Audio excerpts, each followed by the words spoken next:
Good afternoon. It's Wednesday afternoon, 12:30. This is Rabbi Ed Feinstein, and this is Valley Beth Shalom live and online, our weekly lunch and learn class.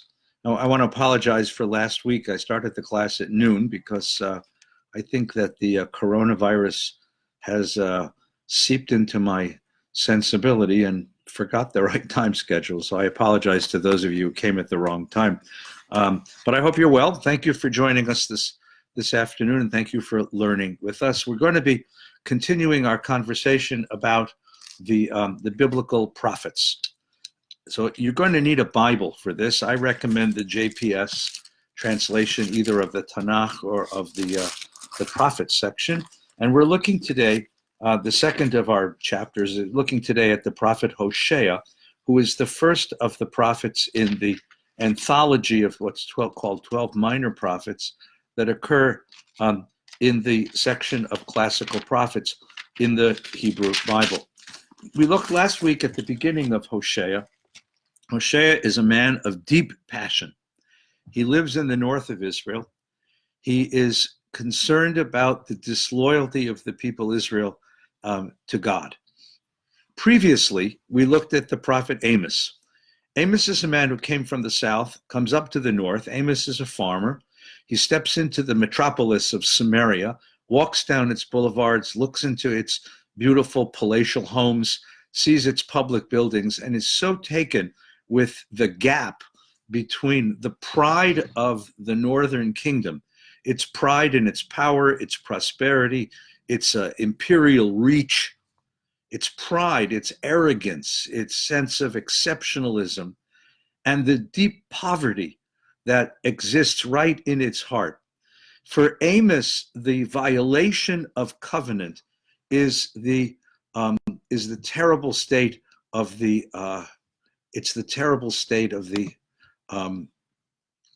poor. It's the terrible state of the bereft. It's the injustices of a society that uses power to oppress an underclass. For Amos is the sort of patron prophet of the tikkun olam idea that Judaism is fundamentally about repairing the world, and that justice, interpersonal justice, economic justice, is the most important element of Jewish life. That's Amos, who demands justice all the time. Hosea is a different quality of prophet. Hosea is also concerned with justice. We'll see that in a moment. But for Hosea, the concern is not justice in terms of economic inequality. It's not justice in terms of the imbalance of power, the distribution of power in a society. For Hosea, the problem is the disloyalty of Israel to its God and its pursuit of other gods. Hosea uses the metaphor of adultery. He says at the beginning of his prophecy that God told him to go marry this woman, knowing full well that this woman is she's a woman of faithlessness. And the contrast between the faithful husband who cares for his wife and wants only to live a faithful life with his wife, and the faithlessness of the wife, who is frankly a nymphomaniac. I mean, she is going out every night and carousing with her lovers and coming home in the morning with some strange story. That is the metaphor that Hosea fastens upon. He sees his own experience of a faithless marriage as a metaphor for Israel's faithless marriage to a God, to its God. And the gap between his loyalty, his faith, his desire to love his wife, his desire to build a home and a family with her, his affection for her, and her faithlessness, he sees not as his own marital problem and not as his own psychological mess up, but as an analogy, a parallel to the faithlessness of Israel to its God. And that is a remarkable image of the nature of idolatry. Because what we're saying then is that adultery in personal relationships is parallel to adultery in theological relationship, that the principal problem is disloyalty, is faithlessness. And of course, this is supported because the principal God that Israel is, the God that Israel is pursuing is called Baal. And Baal is the male god of the Canaanite pantheon. The Canaanites were the people who occupied the land, and particularly the north of Israel. The Canaanites had a fertility cult. They imagined a Baal, the male principle, as the god of rain and thunder, and Asherah as the female, the Mother Earth, accepting the rain as an act of fertilization from the god above. And what they did is, as we moved into that environment, as we settled into that environment, Israel begins to adopt these forms, these gods, and the worship of these gods. And the worship of these gods was carried out with all kinds of interesting sexual acts, because those were seen as sympathetic magic, a way of influencing Baal to reign upon the earth. So it's then this is a natural connection for Hosea between his own marital issues with his faithless wife and the faithless Israel who is worshiping Baal. And the word Baal is the name of the god, but the word Baal also is the word for husband or lover. And that's where Israel has gone. Now, understand, therefore, and this is a point made by Moshe Halbertal in his book on idolatry, which is a wonderful book. It's technical, but it's wonderful. He says, the whole ideology that Hosea presents to us is predicated upon our understanding that marriage requires fidelity, that the loss of fidelity, the lack of faithfulness in a marriage, the melting away of the exclusivity of marriage. I only sleep with my wife. I sleep with no other woman. That's assumed, that kind of marital fidelity is assumed in Hosea's charge against Israel. That's the moral background of Hosea's prophecy. And the denouement of this, if you think about this, is that what he's saying, therefore, he's not denying that these gods are really gods. I mean, if you understand the metaphor properly, that the wife is going out and carousing with her lovers, they're real lovers. And in that sense, if Israel is carousing with these other gods, Hosea is not denying that Baal is powerful, or that Baal is in fact even a god. The problem is you were promised to another. You promised exclusive love to another. You accepted covenant on Mount Sinai. You said, I will have no other lovers except God. I will have no other gods except you. And that's the implication. It's not saying that those aren't gods. That's a different kind of idolatry. There'll be another attack on idolatry later on in the prophets and later on in the Bible, where the Bible will say they're not really gods. But in this case, we have a God who is a jealous God. That is a God who is a husband, a God who is a lover, a God who is a covenanted partner who demands exclusive loyalty. And that demand of exclusive loyalty in religion, just as the demand for exclusive loyalty in marriage, is what's at stake in this transaction. Now, for just a moment, let's play a game. Let's think about this. Why? Having had the experiences, having had the background, carrying the narratives that ancient Israel carries, why would they go following these other gods? What is it about the worship of these other gods that entices them? And that's the question that the Bible is trying to figure out. Hosea is trying to figure this out, because part of his exasperation is, after all I did for you, says God, this is how you treat me. I gave you a home, I gave you fertility, I gave you life, I gave you protection. After all of this, why would you go after other gods? So let's step back from the biblical text for a moment and let's think about this for just a moment. Let me try to offer a couple of analogies that might help us kind of understand that. It seems to me that you have to understand the vulnerability of a human being. We feel that today. I mean, today, of course, today with this pandemic around us, the deep sense of human vulnerability, the risk involved in loving and caring and building something in the world, the risk involved in raising a family, that risk involved, right? I raised my kids and I hand them the car keys when they turned 16 and then didn't sleep that night till I heard them come in.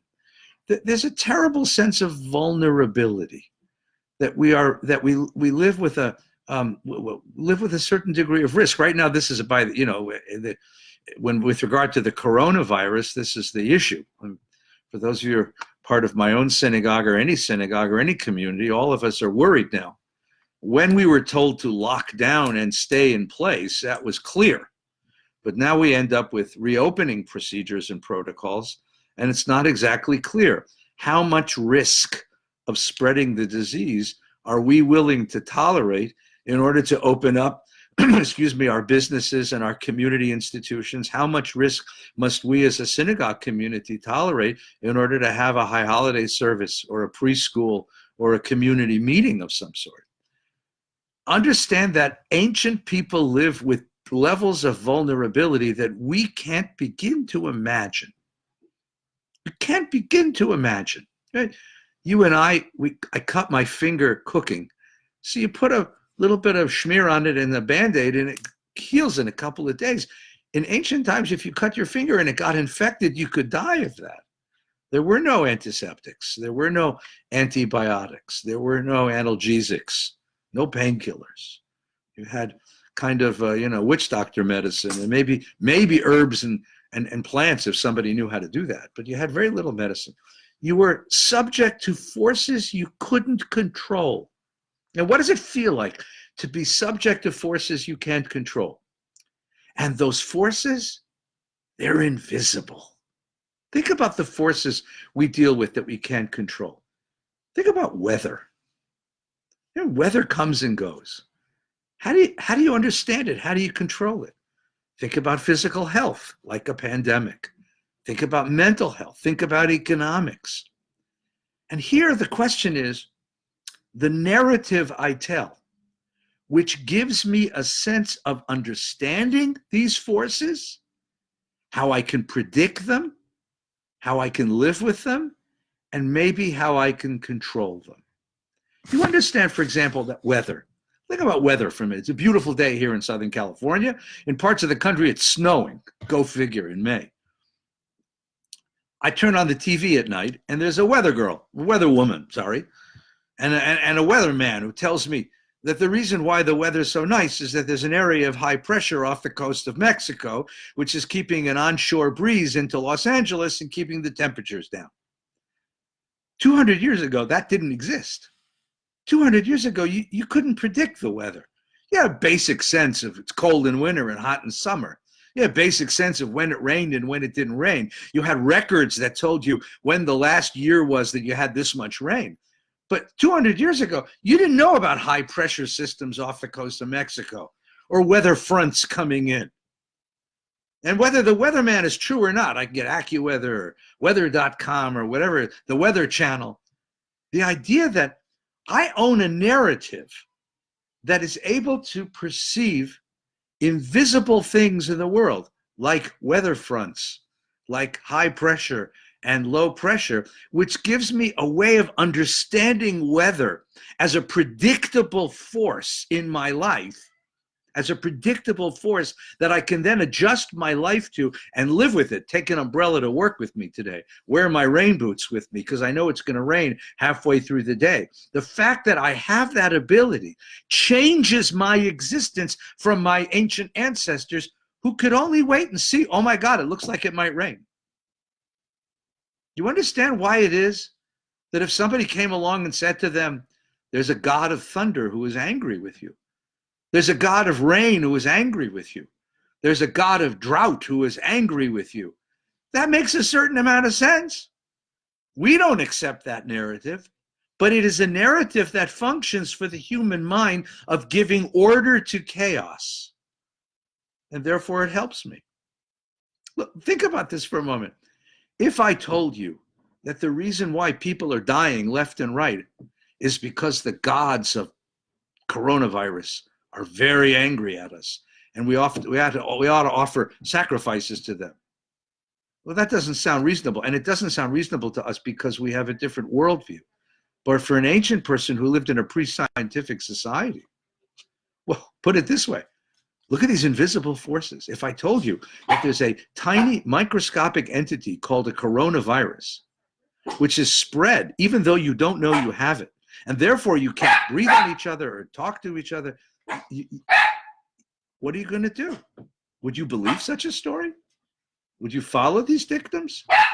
I was watching Anthony Fauci testify in front of the Senate yesterday, and they talk to him as if he's a witch doctor, as if he's some sort of witch doctor, trying to offer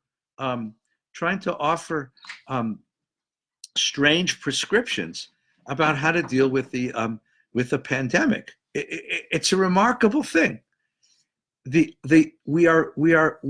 as people who live in a scientific age have learned to live with narratives about things we can't see, not angry gods of viruses and illness and health, but we have a different narrative. Well, this is exactly the point that Hosea is raising for us. Different narratives. If I offer you a narrative that says that the reason why it didn't rain last year is because Baal was angry at us, that's a competing narrative to the idea that you violated Adonai's covenant, and that's why it didn't rain, which is, of course, a different narrative that says that there was a high-pressure system off the coast of Haifa, and that's the reason why it didn't rain on the land of Israel. The point of this is we adopt narratives that give us control over the invisible forces that mold and shape our lives. And these narratives are pragmatic. We measure them by how good they are. You and I believe that the narrative of the coronavirus is a microbe, is an invisible microbe spread through respiratory expulsions like sneezes and coughs and breathing, that's a true narrative because it gives a certain degree of control.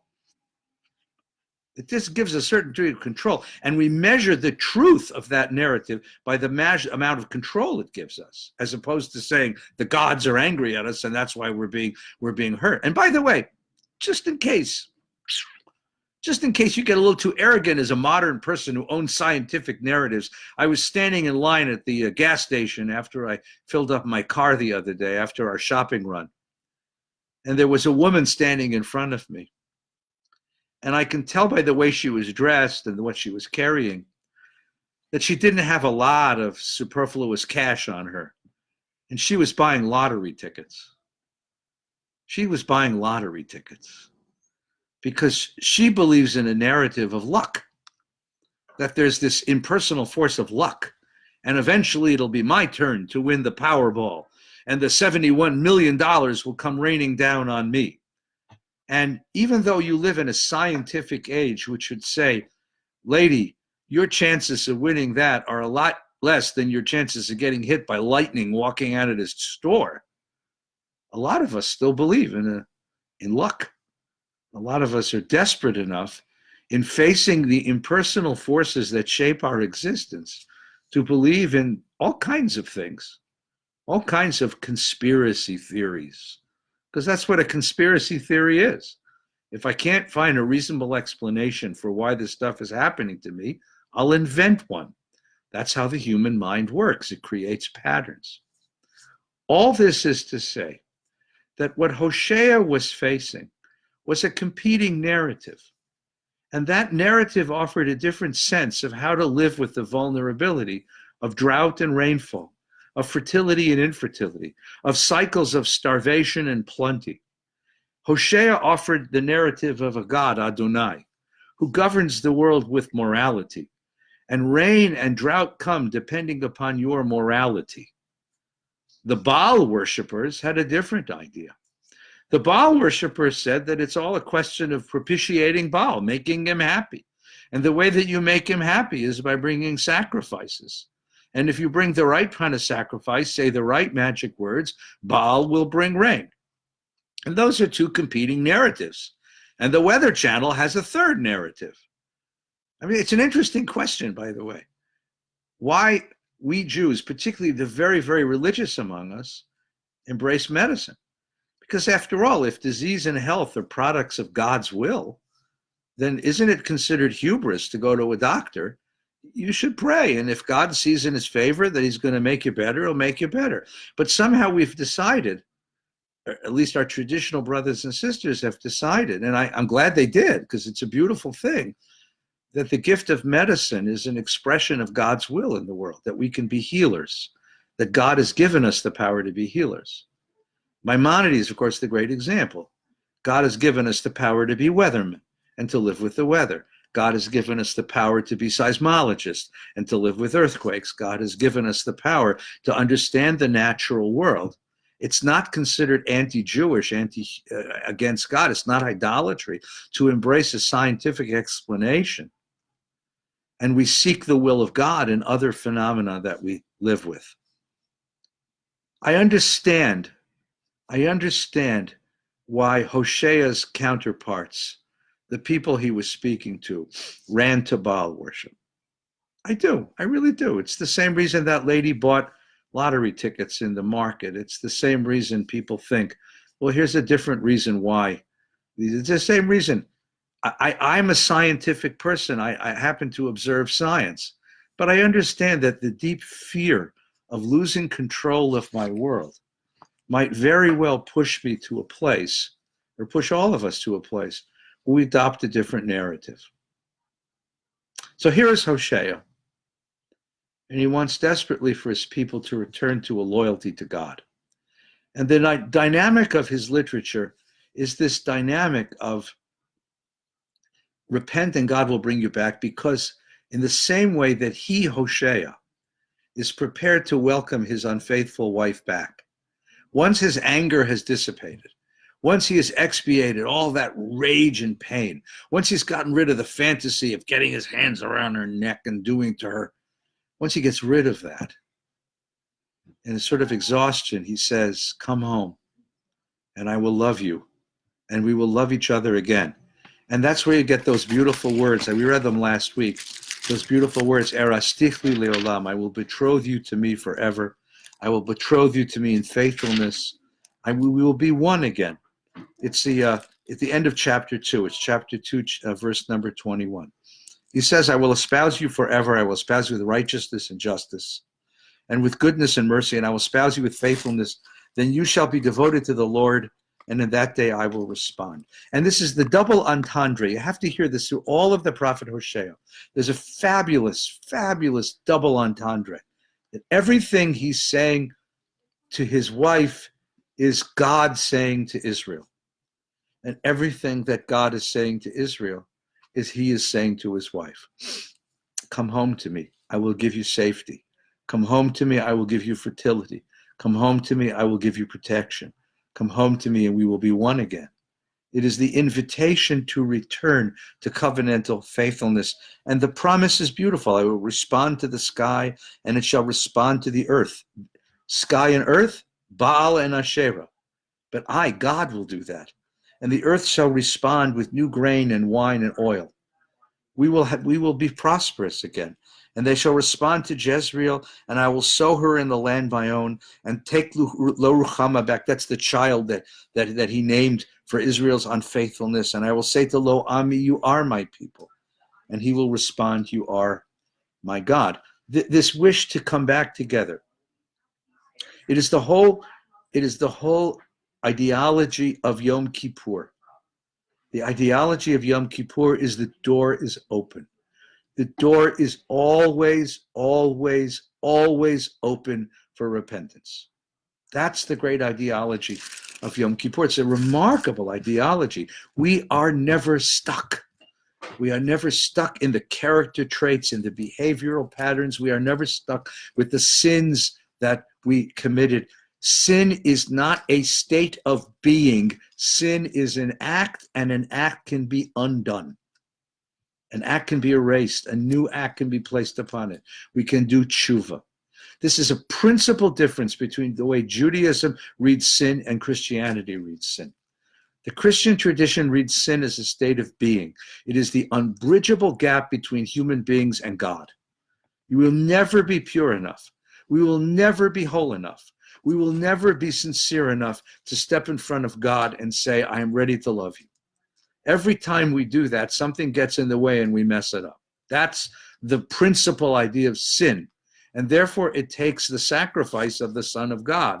That's the Christian ideology, to bridge that gap. It's a beautiful message of love. It's a beautiful message of divine love. But it begins with this notion that we human beings are allergic to goodness. That there's no way we can do goodness, because even if you do an act of goodness, the very next thought is to say to yourself, ooh, I hope somebody saw me do that act of goodness. What a good person I am. And you mess it up. And I mess it up. I mess it up. The prophets had a different idea. The prophets said, yeah, I may mess it up, but that doesn't mean I can't try again. There's always room for tshuva. The great philosopher Franz Rosenzweig once said that the Jew is his own Jesus Christ. I don't need a Christ to die on the cross to bridge a gap with God. God is always opening the door to welcome me back as long as I come back in sincerity and try again. And that is Hosea. The cuckolded husband, the husband whose wife has cheated on him again and again and again and again. You can't hide your lying eyes. He opens the door and says, honey, come home. We can be in love again. That's the first 3 chapters of the book of Hosea. Beginning in the 4th chapter, and for the rest of the book, we hear something slightly different. The beginning is all about this relationship of husband and wife. From chapter 4 through chapter 14, it's a different metaphor. Now it's a parental metaphor. The metaphor from chapter 4, and there's some scholars who think this is a different writer, and others who think this is a different time in the life of Hosea. Because now the metaphor is not going to be a marital metaphor, but a parental metaphor. It's your no good children who don't have respect and don't have gratitude and don't have loyalty. And that's the metaphor here. So look with me now to chapter 4, right? Hear the word of the Lord, people Israel. For the Lord has a case against the inhabitants of this land, because there's no honesty and no goodness, no obedience to God in the land. False swearing, dishonesty, murder, theft, adultery are rife. Crime follows upon crime, for that the earth is withered. Everything that dwells on it languishes. Beasts of the field, birds of the sky, fish of the sea perish. Let no man rebuke, let no man protest, for this is your people. For this your people has a grievance against you, O priest. So you shall stumble by day, and by night a prophet shall stumble as well, and I will destroy your kindred. My people is destroyed because of your disobedience. The disobedience of this people brings destruction. This is a hard thing to hear. Remember, I told you that one of the conditions of prophecy was the rise of empire. Samaria, the northern kingdom of Israel, was a prosperous and powerful kingdom, but not prosperous and powerful enough to resist the rise of empire. And the empires that were rising around it threatened its existence. And a man stands up in the downtown spot of downtown Samaria, and he says, you're doomed. And the reason you're doomed is because you've forgotten where your protection comes from. That your protection comes from your covenantal loyalty to God and to the rules of God's Torah, and you've forgotten that. And because of that, you're doomed. And this is a message nobody would want to hear. Amos offered this message, and now Hosea offers a similar message. Look at chapter 5, verse number 7. Because they have broken faith with the Lord, because they have begotten alien children, therefore the new moon shall devour their portion. Sound the ram's horn in Gibeah, and a trumpet in Ramah. Give alarm to Beit Aven. After you, Benjamin, Ephraim, that's the northern kingdom, is stricken with horror on the day of her chastisement. God is going to withdraw his protection because you've been disloyal, and you will, in fact, perish. And this raises a question that we raised last time when we looked at the prophet Amos. Are there rules? We know there are rules in life. We know there are rules in life. We teach them to our children. We talk about where success lies and what are the dead ends. Are there rules the nations observe? Are there rules that govern the life of nations? And if those rules are violated, what are the consequences? What are the consequences? Look at chapter 9 with me now. We're moving through this prophet. Chapter 9. Rejoice not, O Israel, as other peoples exalt, for you have strayed away from your God. You have loved the harlot's fee, every threshing floor of new grain, threshing floor and winepress shall not join them, and the new wine shall betray her. The fertility of the land is going to stop, and you're going to starve. They will not be able to remain in the land of the Lord. Exile will come, because this land has a sensitivity. And if you're not loyal to the God who gave you the land, then you will be cast off of the land. This is the philosophy of Galut. This is the philosophy of exile. This is the philosophy that we adopted as a way of understanding our political weakness, our political impotence in the face of the great empires. It's not that Babylon was so powerful and came and destroyed us. We were sinful, and God withdrew God's protection. That's the philosophy of the Bible. That is the philosophy, that is the Bible's philosophy of how politics works.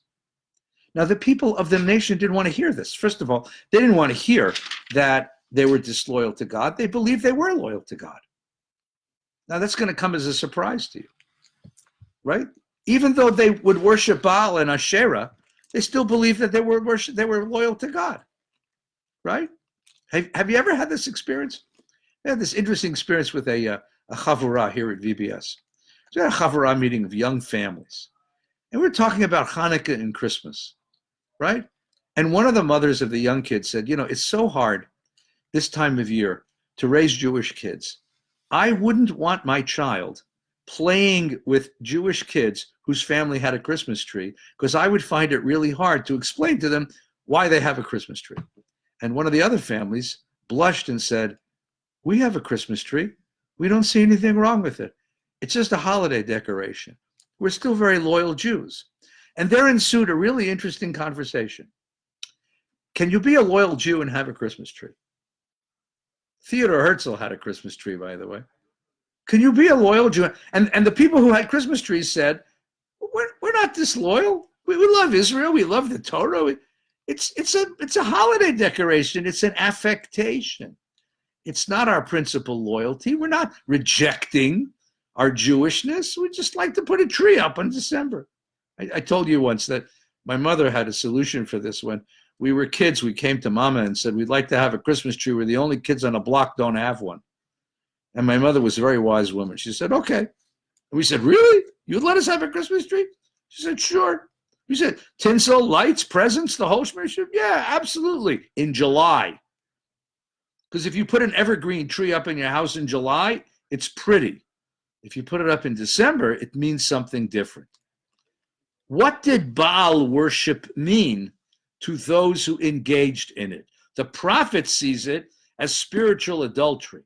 The prophet sees it as wayward children who have forgotten the parents who raised them, or a wayward wife who forgets the husband who protects her. But I would imagine that if you were to ask, that they would answer that it's the same thing as that lady buying lottery tickets in front of me in the market. That for them, Baal worship wasn't a rejection of the God of their ancestors. It was just a way of coping with the uncertainty of fertility and starvation. It was just a way of coping with all of the very difficult, painful, and painful vulnerability of living out life. And chapter 9, I can imagine the conversation between Hosea and the people in his moment. He would say to them, why are you giving up on God?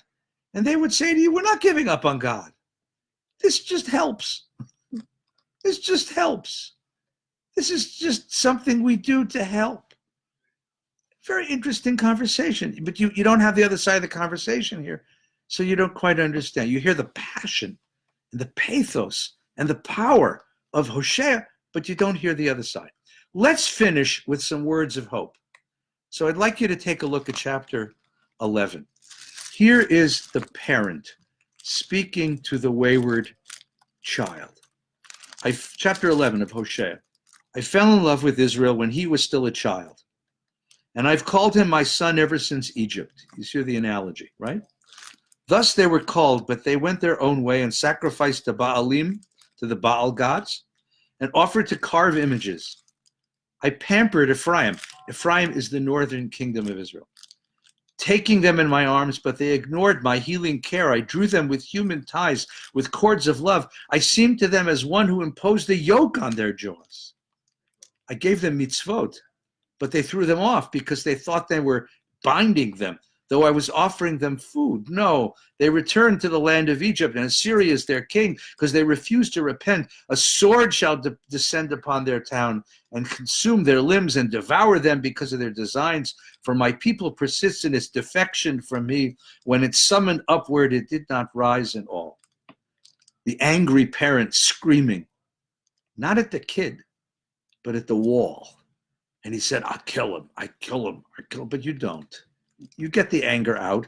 And now he comes back and says, how can I give you up, O Ephraim, and surrender you, O Israel? How can I make you like all these places I destroyed? I have a change of heart. My tenderness is stirred. I will not act on my wrath, will not turn to destroy Ephraim, for I am God, not man. That's an interesting phrase, by the way. I don't give in to the darker impulses of my character. The Holy One in your midst, I have not come in fury. And let's finish with just a moment from the last chapter. So just take a quick look at the last chapter, because this is the Haftorah we read on Shabbos Shuvah. This is the Haftorah on the Shabbos between Rosh Hashanah and Yom Kippur. Return, O Israel, to the Lord your God, for you have fallen because of your sin. Take words with you and return to the Lord, and say to him, forgive your guilt and accept what is good. Instead of bulls, we pray the offering of our lips. Assyria shall not save us. That's the great northern power.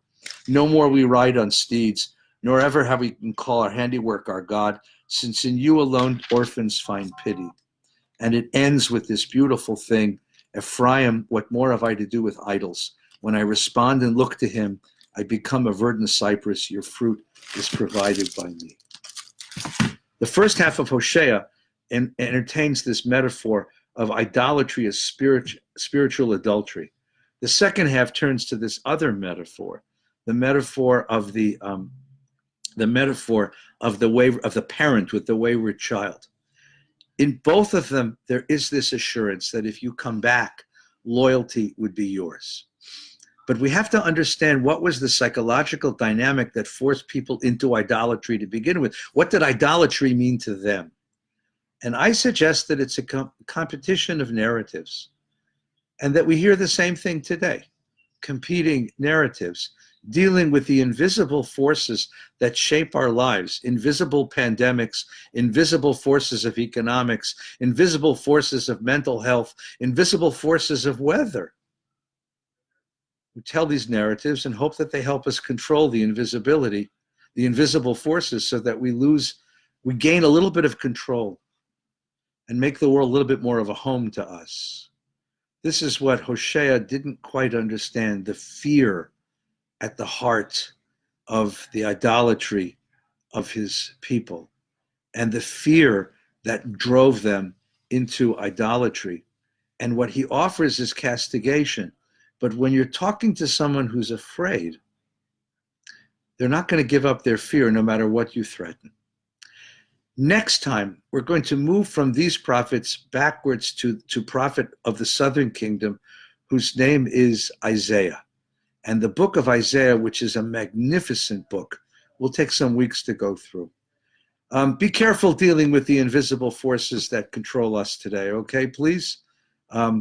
Because all the prayer and goodness in the world is not going to protect us. So put on a mask, practice the social distancing, take very, very good care of yourself and your families, and let's hope together that with the ingenuity that God has planted within us human beings, and with the goodness we share with each other, we'll soon be free to enjoy each other's company once again. Next week, 12:30 Wednesday afternoon. Take good care. Stay well.